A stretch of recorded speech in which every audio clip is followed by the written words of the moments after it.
Yo, what's up, guys? It's Topicx here, and I'm bringing to you a plus 14 Stonevault commentary. The reason I wanted to use this footage is because this is a really clean run. This is my fastest 14. Unfortunately, I'm still working on getting a 15. It's easily tankable. We're way ahead of time.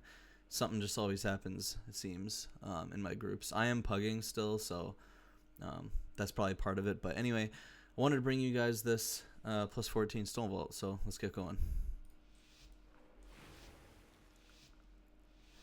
So I usually pop a defensive or two off the start here because it's such a big pull. So I popped Last Stand and Shield Wall just to keep me a little bit more stable as I get this going. And we're potting, we're lusting, everything. And we just did a single golem here. It's just a 14. So it's good to have someone kick the fear. We usually assign that beforehand. It's usually me or a DPS. I just wanted to note that you do not have to do a double golem pull on a 15 or a 16. I've actually had some 16 attempts where the timer was completely fine doing a single golem pull. I don't think it's until probably a 17 key that you actually need to do a double golem on the first pull. So no need to overcook there, just play clean and pump damage, and you'll be fine on 14, 15s, and 16s with a single golem. So the reason I pull these golems over to this pillar is because ranged can either stand in the hallway to outrange it, and then everybody in the group, including ranged or melee, can also line of sight this pillar. So just to my left here, if they just went around the corner, they could LOS it. I'm not sure if they're doing that here or not, but that's why I tank it here. The frontal goes into the wall, and they can kind of just stand behind or to the side and LOS this. So I definitely would try and avoid pulling 3 of these. So like I usually wait until that first one is almost dead before I pull the middle 2. You always want to pull these middle 2 before you start the right pack, because that way the boss's RP is beginning while you're finishing off the last pack. If you do these 2 guys in the middle last, then you got to sit there and wait like 20 seconds for RP, so it just saves a little bit of time. So same thing the other side, tanking it by this pillar for the same reason. Got to make sure you kick the fears here, but other than that, pretty standard. Just wait for this pull to finish.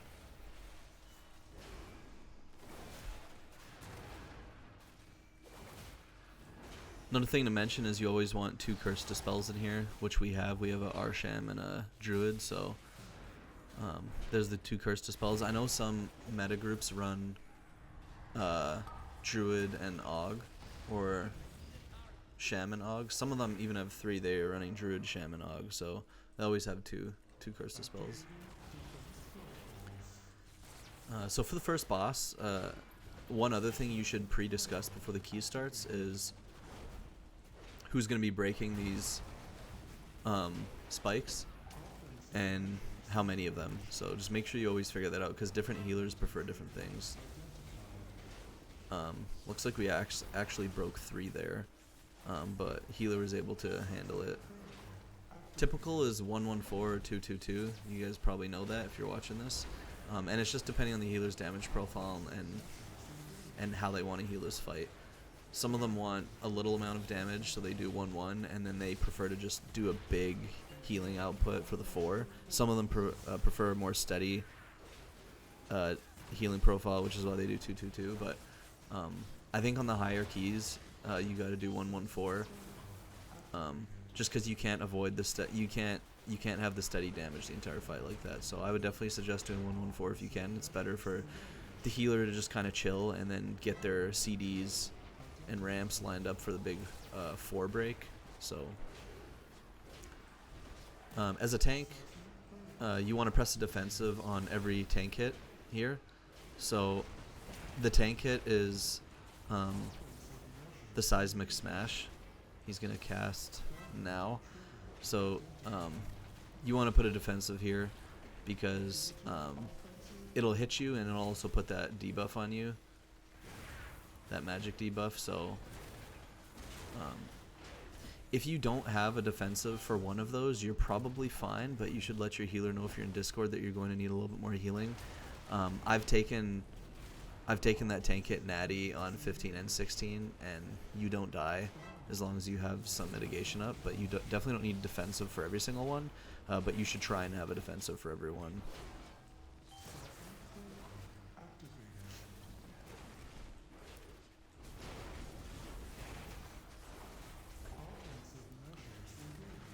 So this is a long fight, and it just gets even longer on higher keys. Healer still has 50% mana though, so it's fine. But you can get to a point on super high keys if this boss goes on too long where the healer's getting close to but we don't have that issue on this one. So probably going to be about 2 more breaks, probably this one and one more.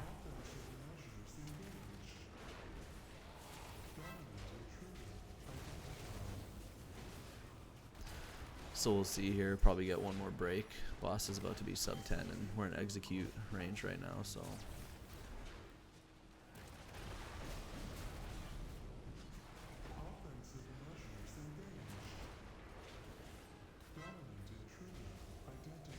So I actually take this one natty, as you see. It's not too bad. I didn't even have a defensive up for that, I just had mitigation, so.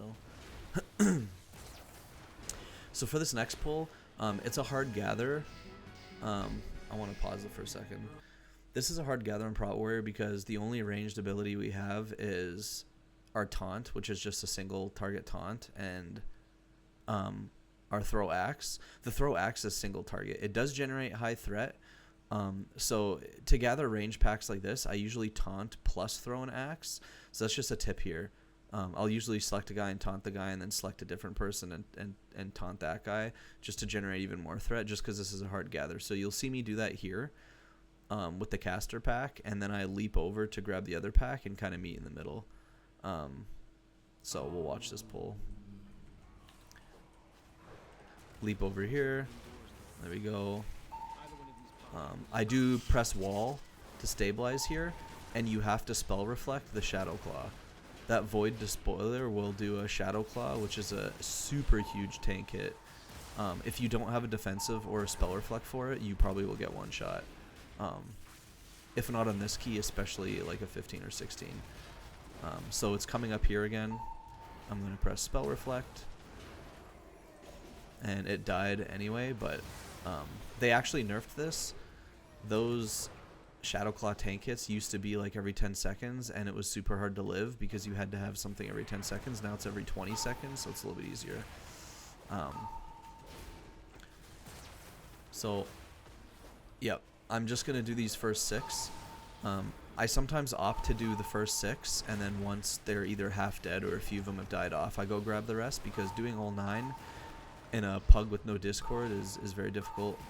We were not in Discord for this key. So, you know, we couldn't call kicks saying like I got star, I got circle or anything. And if you're not in Discord, definitely chain pull this. If you just run into the full 9, nobody knows who's kicking what, then most likely some casts will go through. This isn't a group with a high amount of AoE stops or CCs anyway. Under my party bars there, you can see we only have 6, which is a little bit on the low end. Usually you want 7, 8, 9, somewhere around there. So that's why I split this pull up. And the main thing is just to kick the fears. There's the howlers that do the fear cast. If you want to let something go off, you want to let the bolts go off, but definitely do not let the fears go off. Or the arcing void, I meant. You can let 1 or 2 arcing voids go off, you just don't want the fear. So timer's lightning fast right now. I'm going to go into this next pull, and it's going to be the 3-pack with the Despoiler. You probably don't have to do what I did on a 14, but I did want to practice it for higher keys because it saves a lot of time. You basically pull this. It's going to do a tank buster right now, so you have to pop Spell Reflect. And then usually right after the tank buster, I will turn around and I will taunt the pack that doesn't have the Despoiler, so the 4-pack. And they'll get brought in. So doing this chain pull saves a ton of time. Just be careful when you turn around to bring in the other pack that you don't accidentally taunt the pack that has the despoiler. Because if you get 2 at once, it's probably a wipe. Just because there's too many tank busters. So yeah, just... The pack without the despoiler will have 4, whatever side the despoiler's on will have 5, because he just walks back and forth. So just keep that in mind, because I have made that mistake too. I turned around and without really paying attention, I taunted the wrong pack. Yeah, if you can do this pull, that's good. You probably don't need to on a 14. You could probably still split it if the run's clean, but I think once you get to the 15 level, it kind of becomes a little bit more important to try and speed things up. Prot Warrior doesn't have that much damage compared to Prot Pally, so you got to try and play a little bit aggressive as a Prot Warrior. So we're doing this 5-pack again, got the despoiler. Making sure I have Spell Reflect up for every tank hit, which I will.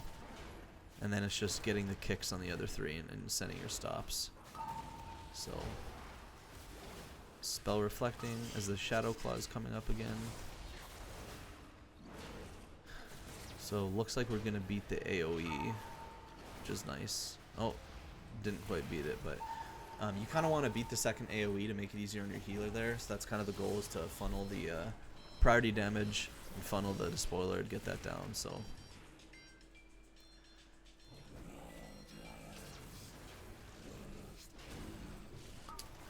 yeah, we pulled the Skarmorak just over 10 minutes, which is super fast. You want to pull this at around 12 minutes ideally, maybe 12 and a half at the latest. So 10 minutes is really fast. But I ping the crystals we're killing here. So we're just going to them one at a time. And if you're doing this as a tank, try and ping it as soon as possible, because if you don't, you're going to lose 1 to 2 seconds while your team is running there. So you want to try and ping it as soon as possible. So we got all 6 down, which is the goal. We're going to blast the shield. It's probably going to evaporate. Let's see here. Oh, it's actually not evaporating. Alright, so we didn't lust the boss on pull, and we also didn't lust that shield. Not really sure why. I forgot about that, but I think the healer probably forgot to press lust, because he pressed it like with 1 second left on that shield, which is kind of awkward. It's probably why it lasted so long. Another tip for this boss is, if you're in a coordinated group, you want to split up your CDs. So like, I wouldn't want my Druid, Rogue, and DK to send all their CDs in the same shield, and then us be dry for the next shield. You most likely will wipe. Some pugs are smart enough to know that. They'll just like actually hold their CDs for the second one, because they assume that someone's going to send it on the first. But in a coordinated group, you can say like, okay, you know, Druid, Druid, DK, you're going to send on the first. Rogue, you hold for second. Something like that. And then you just alternate to make sure you have CDs for every shield. So this one's dying a little bit faster. Didn't quite get 4 ticks, which is good. I think the goal is to pretty much get only 3 ticks. 4 is fine, but once you get to like 5+, the healer starts falling behind. So that's how you can kind of gauge if you have enough DPS, is once you start getting to 5 ticks or more, you're probably going to start to fall behind slightly on the shield. So, but we have one more shield phase here.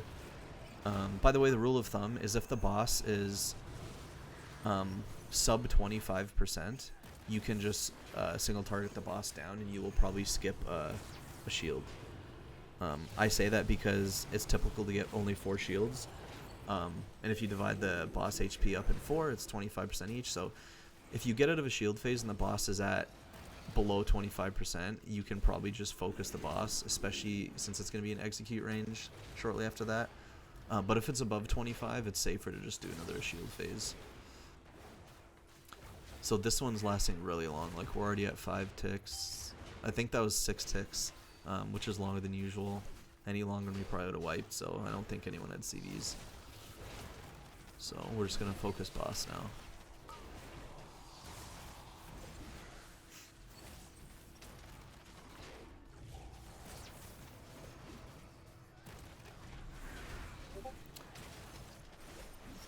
And if you guys noticed, I do have a ability tracker in the top left corner now. Some people were asking for that in the comments. I did see that, and I have it going now. So it's just it's a weak aura. So I didn't want it to clutter my screen too much. I'm definitely a minimalist, so if I can avoid extra screen clutter, I will. So that's why I put it up in the top left, nice and small, but it should still serve its purpose so you guys can see what abilities I'm pressing.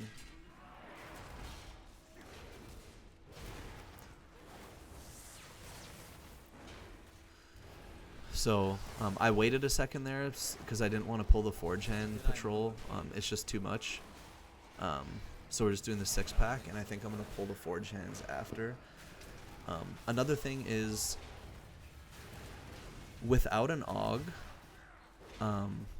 and an external, I definitely would pull smaller here, especially as Prot Warrior. I just find myself having a hard time living without an AUG or an external on some of these pulls because this is just a ton of tank damage, this area.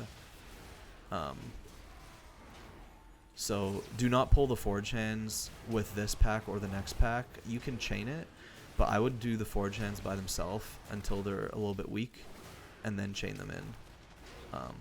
If you have an AUG and a Disc Priest or like Ardruid or something with an external, you probably could pull the Forge Hands with one of these as long as your group has CDs. But if you don't have CDs, you don't have an external, no AUG, I would just play it safe and do what I did here. So pulling these, and we're just going to get them unhealthy, and then I chain. The reason why these are so dangerous is because they do a stacking debuff on me that causes you to take more damage. So if you can see right here, this is the debuff. So I have 13 stacks right now of plus 70% damage taken. So this gets pretty out of control. You know, once you get to 20 stacks, you're taking double damage, you're just gonna die. So I'm at 20 right now. You can see my health bar is literally ping-ponging. I'm out of defensives, so now I'm kiting. Trying to get that to fall off, and it's about to fall off right now. So once you get above 15 stacks, I would probably kite. It doesn't really matter what tank you are, you're not going to survive double damage, a double damage debuff for too long. So pop a defensive there, kite after 15 stacks. So now we're going to go into this pack, and I'm going to pull these Forge Hands and Speakers. This one isn't too bad because there's only 3 Forge Hands. So I usually, what happened there?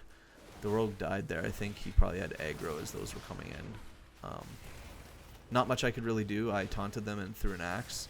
My AoE taunt was on cooldown, so there really wasn't much I could do there. I think he just needed to be a little bit more aware to not stand so close to the patrol. But again, I know some groups pull all of this with those with this 5-pack here in the corner, and they do like a giant triple pull. Again, without an AUG and an external, I'm just not going to do that because I'm going to die. And you can see I have 17 stacks, so I'm kiting a little bit to get away. I have 20 stacks now. It's about to fall off. So I'm going to go get the rest and make this into a chain pull, which is fine. I usually like to chain pull these. I know some people pull them around the corner. I've seen some groups where they just sit at the corner casting and no one really does anything. Maybe the DK already used a grip and he doesn't have it. And I'm not a prot pally with a ranged kick, so I just chain these in and I do the other pack by itself. Which I think is still fine on a 15 even because our timer is so healthy still.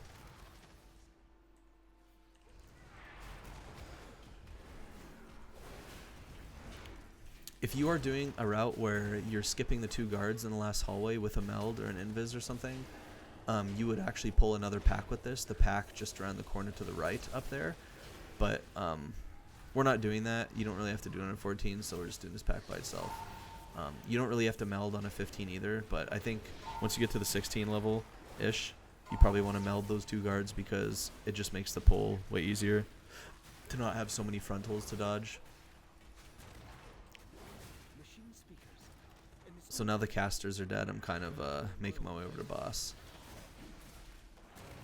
Can't remember if we lost this boss or not. I see we still have 2 minutes. But anyway, I pull the bosses over to me. You don't want to tank them in the middle ever. You always want to be on a corner or the side. Tank is about to cast Igneous Hammer. That's a tank buster. You want to have a defensive for everyone. If you don't have a defensive, you want to make sure your shield block is up and you have a huge Ignore Pain shield, and you'll probably live. On higher keys, I don't think Ignore Pain and shield block will survive that. You'll probably want a defensive for everyone or an external, which is why Disc Priest is so OP in high keys, because you're just not going to have a defensive for every one of those. So you're going to need to call for pain suppression sometimes. So I leap over to the vent that's available here. This fight's actually pretty easy as warrior because you can just leap over to the vent that's not on immediately, and it makes it pretty fast. A slower tank, you know, a DK or a bear might be a little slower doing that, but pretty easy for Prot warrior. So another rule of thumb, and maybe this is unspoken, but you always want to be targeting Speaker Brock until he jumps away. Once he jumps away, you swap targets and attack Dorlita. This kind of helps even out their health pool because you want them to die together. So that's kind of the trick, is to attack Dorlita when Brock's not here, and when Brock is here, attack Brock. And yeah, it's just rinse and repeat. Dodging the frontal, pressing a defensive for the tank buster, and making sure you're bringing the bosses over to the vent that's available. Everything else is pretty much a DPS and healer job. Your DPS is going to be kicking most of the time, unless you're right there, and the healer is going to be topping people with the AoE. So I actually just took that tank buster natural with just shield block and Ignore Pain, and I was fine. So definitely you can do it on a 4 team with no defensive for everyone. So I marked Dorlita because I noticed how low Brock is. He's at 6% and Dorlita is really high, so we're just focusing Dorlita here to even it out a little bit. Yeah, so we're about to finish this fight off. Let me know if you guys like the ability tracker in the top left or not. I know that a lot of you have asked for it, so hopefully you like it. It's nice and discreet. So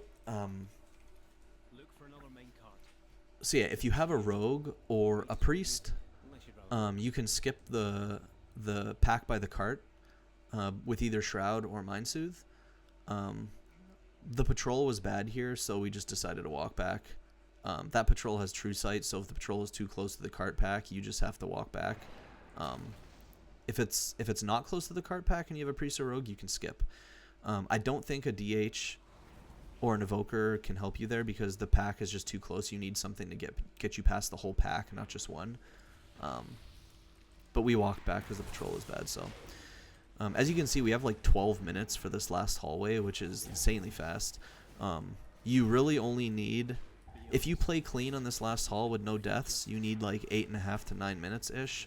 So the fact that we have 12 minutes, we're just multiple minutes ahead of time. So but anyways, this is standard pull. You grab all of the dudes with the charges, and you go into the caster pack here.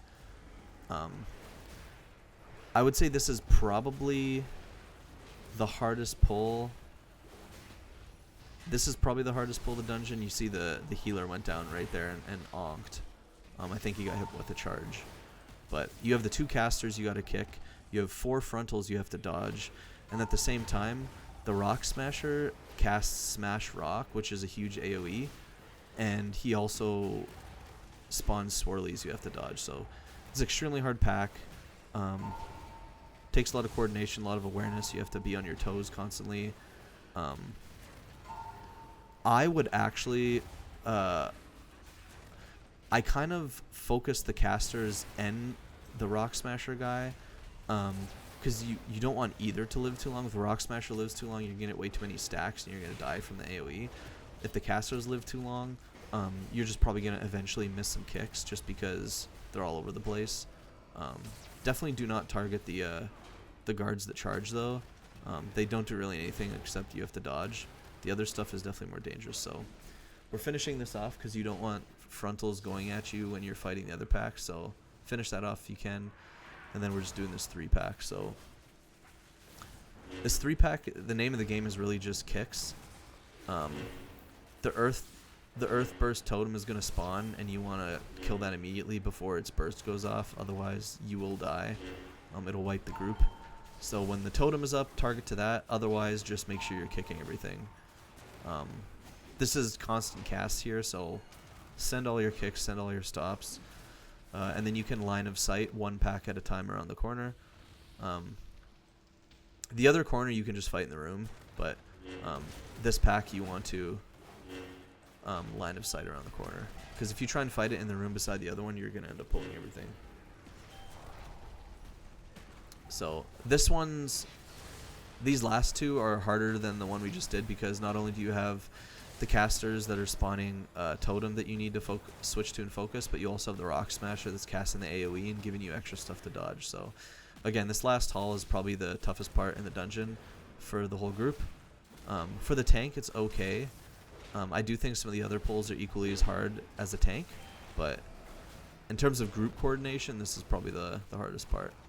This is where a lot of groups wipe. If you're not going to wipe on Skarmorak, you're going to probably wipe in this hall. Those are the two common wipe points in this dungeon. I'm actually going to fast forward here.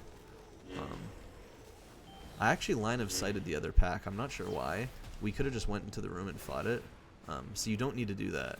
You do not need to line of sight the second one because the room is clear. So, but I'm actually going to skip this, because it's literally the exact same fight, that pack. We already did it, it's just the other side. So now we're going to pull this boss. We lusted because lust was up too late on Machinists. We didn't want to send it and waste it, so we just saved it for this boss. So this boss is going to melt. It's probably going to be like a 3-minute boss. This is a simple scripted boss. As a tank, it's pretty easy. You want to tank the boss in the middle so that everyone can spread their puddles to the edges.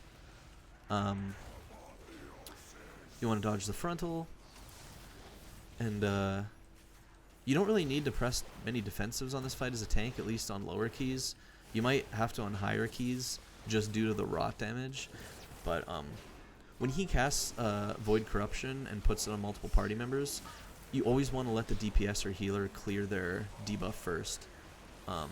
And you clear the debuff by standing by a portal. Don't go into the portal, just stand by the portal. And see, I let them clear, and now I'm clearing. The ticking rot damage is going to hurt them a lot more than you. You can handle keeping it on you for 10-15 seconds as a tank. So definitely clear last always as a tank. Other than that, just a scripted fight. Spread out for puddles, dodge frontal, and remove your corruption with the portals, and that's it. That's all there really is to this fight. This fight really just becomes managing your defensives on high keys, especially as a DPS. You're going to need to press a defensive every time you get that corruption until you can clear it, and you're probably going to be pressing defensives when you get the puddles too, because if you watch the party meters here, you can see how far their health bars drop. That just does a lot of damage on high keys, so you're going to want to press defensives on those puddles as a DPS. So yeah, boss is going to be in execute range soon. Timer looks awesome. This is a really fast run, only 3 deaths. Pretty clean run by me, not really any mistakes, I don't think. The only mistake I think I probably made was not kiting soon enough on some of the forge hands. I let my stacks get a little bit too high. They're at like 20. If I do that on a high key, I'm probably dead. So I just need to kite a little bit sooner. It always feels bad to kite as a tank because then you can't kick, right? Like you're running away, so you don't have a kick. So now you're just really relying on your team to stop and CC the mobs when you're kiting, which is always scary because can you really trust pugs? But that's probably about the only mistake I made, was maybe just not kiting early enough. Other than that, super clean run. 4 minutes, 20 seconds under time. Got a little bit of score. And yeah.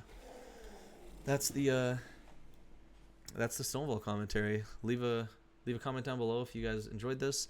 I know that you like the commentaries. This is my 4th one I've done in season 1, 4th different dungeon as well. But I will say this is my last commentary I will be doing in season 1. Season's been out for 4 months. Most people know these dungeons. I do these commentaries so that you guys can see what I think about as a Prot warrior, and kind of what my method is to attacking dungeons.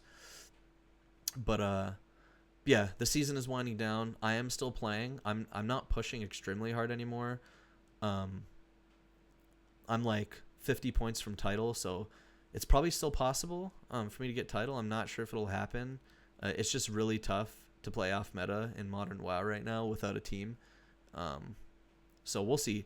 I'm still pushing high keys, still playing on my main, but I do have some other plans as well, which I'm not going to reveal yet. So stay tuned for the next video, because I'm going to be posting a video about what my season 2 plans are. And I'm looking forward to talking about that and kind of what my approach is. So thanks for watching, and see you guys in the next one.